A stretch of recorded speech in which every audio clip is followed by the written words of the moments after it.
I believe, right, everyone should make $1,400 a day minimum. Why would I say that? There are 1,440 minutes in a day, Right. meaning we all should be bringing in $43,200 a month.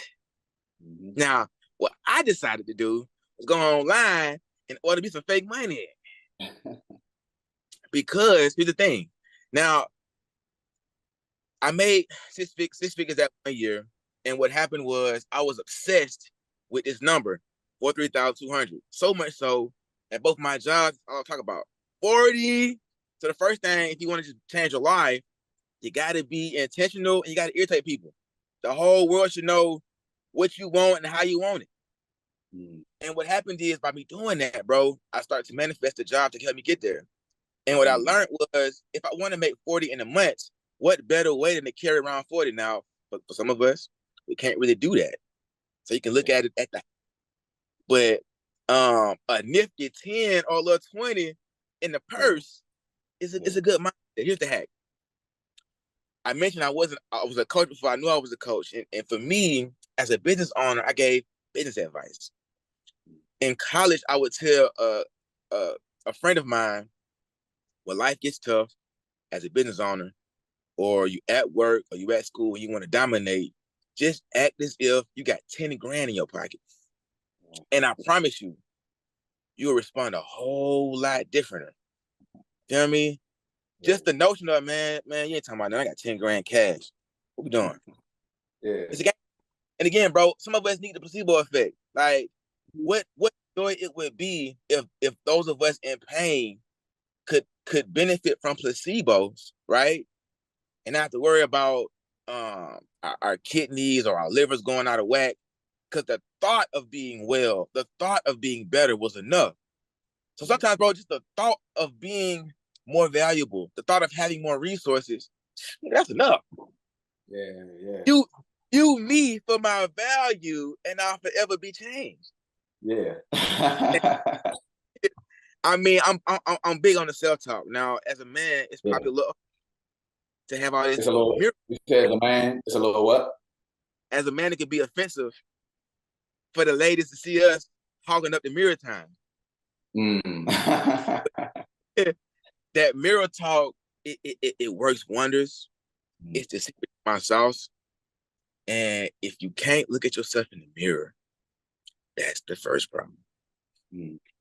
How we get through that? Because I remember like maybe a few months ago, I heard somebody say, "Yo, if you," so many people can't even look in the mirror and look in their eyes and say, "I love you." So I said, "Let me go try it." You know what I mean? That ain't seem like too crazy, but I don't feel that way. But I went and did it, and I was like, "What's the big deal?" But they were saying, I don't know how true this is. I don't know. Anybody let me know if y'all not able to look in yourself in the eye and say, "I love you. You're amazing." And even maybe as a man too, that's a little like these like affirmations I've noticed in my audience is mostly women because I'm assuming like most guys aren't into that vibe and that manifestation and I love you, like talking to myself type of thing. But I think it's so huge in building up yourself. You know what I mean? I don't know why it's like weird for guys to do it, but like it's the vibe. You was gonna say something? Yeah, yeah. My so in one of my books, Instant Confidence, I break that down. And for me, bro, to be honest, when I was in middle school, all my peers, they had all the attractive chicks, and I Yeah. was just like neutral. I was friend zone. I ain't gonna cap. About that position was it created in me a sense of urgency.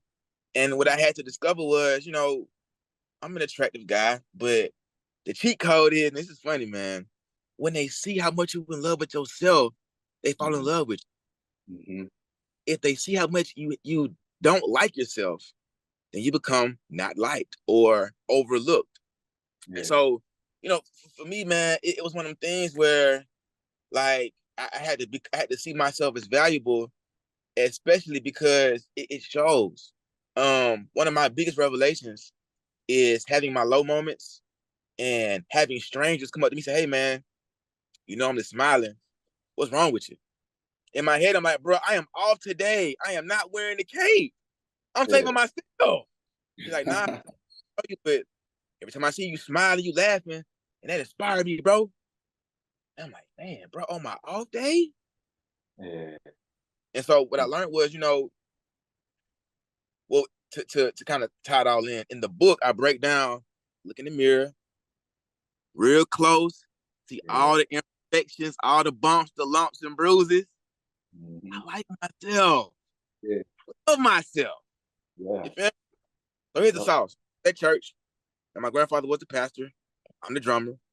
I'm outside with the deacons. He say, take care of business, and business take care of you. And to bring it home, when you take you serious, others will take you serious. Happy to be around you, others will be happy to be around you, right? And, I'm bubbly. I got this energy, this vibe, this flow, but the hack is being infectious, I used to walk around college, dog, feeling bad that I was so animated, that I would try to take days to not be animated. I had to learn. I was over here trying to be more animated. You talking about, let me reduce my animation. That's funny. Yeah. Like, okay, so here's the exercise. If you don't like being you, try not being you for 24 hours and see how hard it is to fix it. See how the conversations go. You all right, girl? Yeah. Oh, no, I'm just chilling. Chill? You don't chill, you be turned. Well, I be doing too much and this and this. And so what we'll find, we're in people's lives to add value. It's not about us. This existence is a selfless existence. I've even had moments where I realized it's like, okay, if you're not being you and adding value, how about you don't wake up tomorrow? How about that? You here to add value, and if you don't feel like adding value, then you ain't gotta wake up tomorrow, man. I can wake somebody else up tomorrow if you ain't gonna do nothing. And so I was like, wait a minute, you know what? Okay, cool. Let me just go ahead. Since the urgency, I'm here for others. Let me turn up. And here's a fun thing, man. Speaking on what women do that us men trying to get back into, I done up and having braces in middle school. Like, man, got my braces out the way. I'm straight. I do not know old man with braces. Right? Here's the key. Our imperfections is what brings in the income. That's the confidence hack. You know what I mean? Our imperfections is what brings in the income. Imperfections equal income is what I heard. If I didn't experience a lack of confidence, that void, that wanting to be seen, I wouldn't be so aggressive with my delivery. You know what I'm saying? I love the social experiment. Like, I met you say, hey man, I'm a confidence coach, but is you already confident? Yeah. Oh hell, you don't need me. But I can do nothing for you. I mean, you did a lot for me even with that. You feel me? Like the conversation went on and on and on. You feel me? So yeah, either way, I might not have needed coaching, but I got coaching. I feel like at the same time.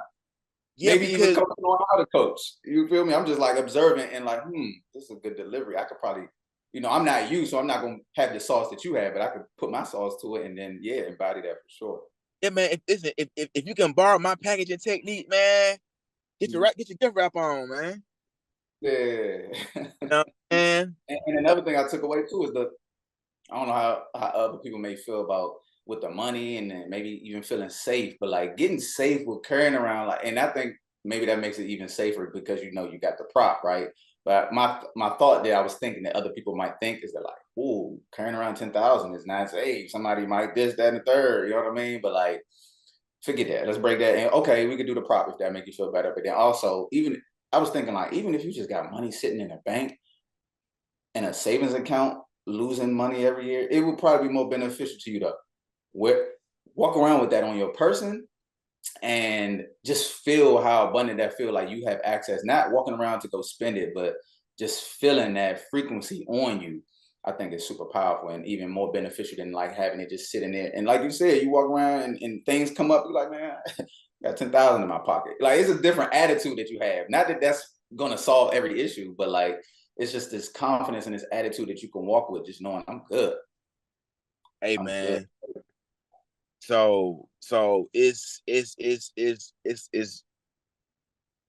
twofold. It's two sides. Well, not two sides, but two positives. So first thing, think 10,000 or something. Imagine walking around with 100,000 on the just cause. Now the funny part about it is this, bro. Wait, And actually, that no. right there just made me feel a little uncomfortable. Even then, woo! I put 100,000, like what in my pocket? I'm I gonna get a, stay inside at this. I get a new job, right? And I say, hey man, if you had $1 million cash, what would you do? And most of us say, put it in the bank, buy a house, and keep working. And I'm like, you gonna spend $1 million on a house and come back to work? Why would you? Here's it. $1 million cash, you can't just sit nowhere. Got to do something with it. And so, how you want money but don't know what to do with it? No wonder you ain't got it. Now, your little paycheck, you ain't worried about that. You know where that's going.